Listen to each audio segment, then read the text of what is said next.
আমি মীর রায়হান মাসুদ। আমি মূলত কন্টেন্ট ক্রিয়েটর এখন। একই সাথে এর আগে সাংবাদিকতা করতাম, তারও আগে ঢাকা বিশ্ববিদ্যালয়ের স্টুডেন্ট ছিলাম জার্নালিজম বিভাগের। যাত্রা শুরু তো জন্ম থেকে বেসিক্যালি, কিন্তু যদি কন্টেন্ট ক্রিয়েশনের কথা বলি সেই ক্ষেত্রে আমি যখন 2019-20 দিকে চিন্তা করছিলাম, প্রচুর জায়গায় ঘোরাফেরা হয়, বিভিন্ন জায়গায় র্যান্ডমলি আমি ঘোরাফেরা করতে পছন্দ করতাম। বিশেষ করে ঢাকা শহর আসার পর আমার মধ্যে এক্সপ্লোরেশনের একটা ঝোঁক আসে। যেমন আমার কলেজ লাইফটা ছিল খুব ডিস্টার্বিং বা annoying in a point of view, যে আমি এমন একটা কলেজে ছিলাম, কলেজের নাম এখন বললাম না, অনেক বেশি রেস্ট্রিকটিভ ছিল। যদিও এটা ভালো স্টুডেন্টদের জন্য আমি মনে করি, কিন্তু আমার জন্য সেটা ছিল অনেক বেশি সাফোকেটিং। আমি ইমোশনালি অনেক বেশি সাফোকেটেড ছিলাম, কারণ আমি অনেক খোলামেলা পরিবেশ থেকে এখানে আসছি, এবং আসার পর একটা ভিন্ন একটা পরিবেশ পাওয়ার পর আমি মনে করছি যে আমি খুব নিজের মধ্যেই নিজেকে আবদ্ধ লাগতেছে। তখন চিন্তা করছি যে আমি ঘুরে বেড়াবো।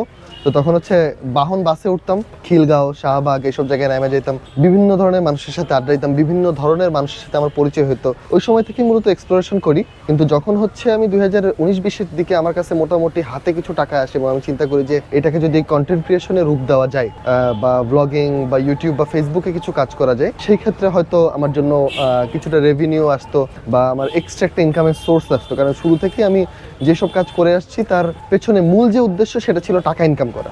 এর আগেও কিছু না, এর পরেও কিছু না। সো মূলত টাকা ইনকামের জন্যই কন্টেন্ট ক্রিয়েশন করা শুরু করি ওই সময়।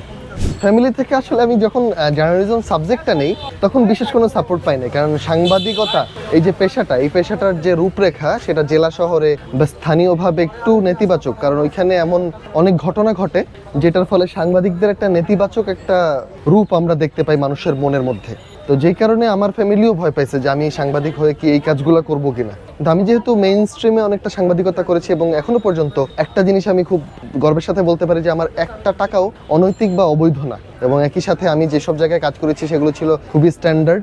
তাদের যে এডিটোরিয়াল পলিসি সেটাও আমাকে সৎ থাকতে অনেক বেশি সাহায্য করেছে, এবং বেতন ভাতার দিক থেকেও তারা অনেক ভালো ছিল, যে কারণে হয়তো আমি এই পর্যায়ে এসে আমি নিজের লাইফে বিভিন্ন ডিসিশন নিতে আসলে সাহায্য করেছে এই জায়গাগুলো।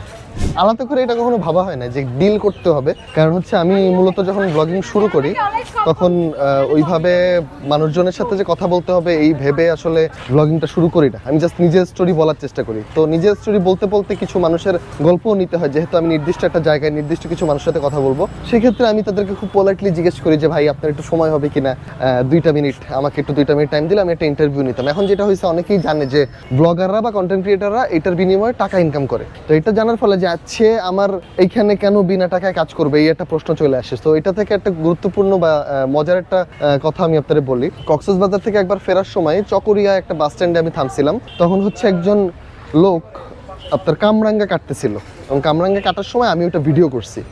তো ভিডিও করার পর আমার বাস চলে যাচ্ছিল, আমি দৌড়ায় বাসে উঠে যাচ্ছি। ওই লোকটা বলছে এই মিয়া টাকা দিয়ে যাবেন না। তো বুঝছে আমি কন্টেন্ট ক্রিয়েটর, এবং আমার কাছ থেকে আমি এইখান থেকে কিছু না কিছু টাকা পাইতে পারি, সেই সম্ভাবনা আছে। তো সে তার ভাগটা ওইখানে দাবি করছে। তো তখন আমি তাকে 20 টাকা দিচ্ছি, 20 টাকা দিয়ে চলে আসছি। তো আমার কাছে মনে হচ্ছে যে এই জিনিসটা খুব ইম্পর্টেন্ট। আমি যদি একজন রিক্সাওয়ালার সাথেও কথা বলি তখন থেকে কিছু একটা দিয়া তাকে একটা রেভিনিউ শেয়ার, ধরেন একবেলার খাবার হোক, একটা পানি শেয়ারিং হোক, কিছু একটা দিয়ে আমি চেষ্টা করি যে তাদের সাথে একটা দেওয়া নেওয়ার সম্পর্ক রাখতে। শুধুমাত্র তার ইন্টারভিউ নিলাম এবং সেটা আমি নিয়ে ব্যবহার করলাম, ব্যাপারটা আসলে খুব এককেন্দ্রিক হয়ে যায় অনেক সময়। আবার অনেক জায়গায় দেখছি, যেহেতু আমি ফুড ব্লগিং করি অনেক বেশি, এবং একই সাথে হোটেল, তারপর বিভিন্ন টুরিস্ট প্লেসের ব্লগিং করি, ওই জায়গার মানুষরা ওই জায়গাটাকে অনেক বেশি দেখাতে চায়, বা তারা চায় যে এই জায়গাটা ভালো ব্র্যান্ডিং হোক। এটাও কিন্তু একটা দেওয়া নেওয়া।